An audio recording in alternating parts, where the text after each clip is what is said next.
Good morning, student. Hope you all are well at home. Class ninth, class 10th, and class 11th. There is a very important topic in your syllabus that is known as mole concept. आप सभी को पता है कि class ninth में, class 10th में और class 11th में, इमनली इन क्लास 12 मोल कॉन्सेप्ट बहुत ज़्यादा यूज़ होता है, स्पेशली तीन क्लास में, 9, 10th और 11th में, क्योंकि यहाँ पर तो तीनों ही क्लास में आपका जो चैप्टर है वो पूरा का पूरा मोल कॉन्सेप्ट ही है।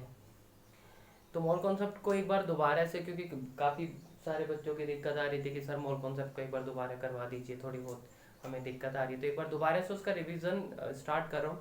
तो तीनों ही क्लास बहुत अच्छे से फोकस करें, इनको बिल्कुल बेसिक से हम स्टार्ट करेंगे और बिल्कुल अपर लेवल तक, 11th के लास्ट टॉपिक तक हम इसको लेकर जाएंगे। तो बहुत ध्यान से देखें आज का topic mole concept. Mole concept में क्या होता है वो ध्यान से समझें आप। ये मोल कॉन्सेप्ट के अंदर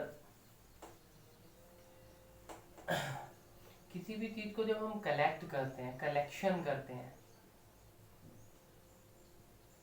जब हम किसी चीज को कलेक्ट करते हैं तो उसकी क्वांटिटी बढ़ती चली जाती है। जैसे जैसे उसकी क्वांटिटी बढ़ती चली जाती है, उसको रिप्रेजेंट करना, अगर हम बात करें कि भाई उसको हम कहीं पर लिखना है, रिप्रेजेंट करना है या बोलना है, तो जैसे जैसे क्वांटिटी बढ़ती जाती है वैसे वैसे हमें उससे उसकी जो वैल्यू है उसको एक्सप्रेस करने में दिक्कत आने लगती है। फॉर एग्जांपल मान लीजिए हम बात करते हैं 1 पेन, उसके बाद हम बात करते हैं 5 पेन, उसके बाद हम बात करते हैं 12 पेन, ऐसे बढ़ता चला जाता है। तो फॉर सेक ऑफ सिंप्लिसिटी हम 12 पेन को क्या बोल देते हैं, 1 डजन पेन। कि 12 पेन का कलेक्शन हुआ या किसी भी चीज का 12 का कलेक्शन हुआ तो उसे हम क्या बोल देते हैं बेटा, 1 डजन। सिमिलरली जब हम एटम्स, मोलिक्यूल्स, आयंस, इस तरीके के जो छोटे, बहुत छोटे पार्टिकल्स होते हैं जिन्हें हम देख भी नहीं सकते और ये एक छोटी सी जगह के अंदर मिलियन ट्रिलियंस की क्वांटिटी में आ जाते हैं, तो जब हम इनकी काउंटिंग करते हैं, मैं आपसे कहता हूं कि मान लीजिए 1 ग्राम नाइट्रोजन गैस, मैं कहता हूँ 1 ग्राम नाइट्रोजन गैस, और कोई कहता है कि भाई बताओ 1 ग्राम नाइट्रोजन गैस में कितने नाइट्रोजन के एटम्स होते हैं। 1 ग्राम नाइट्रोजन गैस अगर हमारे पास है तो उसके अंदर कितने उसके एटम्स हैं। इस तरीके का क्वेश्चन अगर हमारे सामने आ जाता है तो इसका जो आंसर होता है वो बहुत ज्यादा बड़ा होता है कि 1 ग्राम नाइट्रोजन के अंदर हो सकता है कि इट इज 5730000000000, ऐसे बहुत सारे जीरो लगते चले जाएंगे आपके सामने और फिर हम कहेंगे कि भाई इतने एटम्स होते हैं। तो इनको रिप्रेजेंट करना, इन्हें दिखाना, इनको अगर हम बात करें इनको एक्सप्रेस करना, तो ये बहुत ज़्यादा टिपिकल होता चला जाता है और फिर ये याद भी नहीं हो सकते कि 1 ग्राम के अंदर इतने एटम्स होते हैं, फिर किसी दूसरे को आप याद करें तो बहुत ज़्यादा मुश्किल है। कि जब हम केमिस्ट्री में फिजिकल क्वांटिटी से डील करते हैं, जब हम फिजिकल क्वांटिटी से डील करते हैं तो ये जो बहुत लेंदी आपके सामने जो ये क्वांटिटी आ जाती है, इन्हें हम कैसे डील करें। तो जैसे यहाँ पर हमने 12 पेन को 1 डजन बोल दिया, वैसे ही यहाँ पर हम एक बहुत बड़ी कलेक्शन को कुछ आसान टर्म्स में रिप्रेजेंट करेंगे। तो एवोगैड्रो, वो ध्यान से सुनना, एक हमारे पास होता है एवोगैड्रोज नंबर। ठीक है, क्या होता है बेटा, एवोगैड्रोज नंबर। एवोगैड्रोज नंबर कहाँ से आया, कैसे आया, देखिए एवोगैड्रोज नंबर होता है कलेक्शन ऑफ 6.022 या राउंड ऑफ करके 23 इंटू 10⁻23। जैसे आपने यहाँ पर याद किया कि भाई 12, किसी भी चीज के 12 कलेक्शन को 1 डजन कहा जाता है, वैसे ही जब हम इतना काउंट कर लेंगे किसी को तो उसे हम बोलेंगे 1 मोल। वो ध्यान से समझे, जैसे 1 डजन का मतलब होता है 12, anything up to 12 is known as 1 dozen.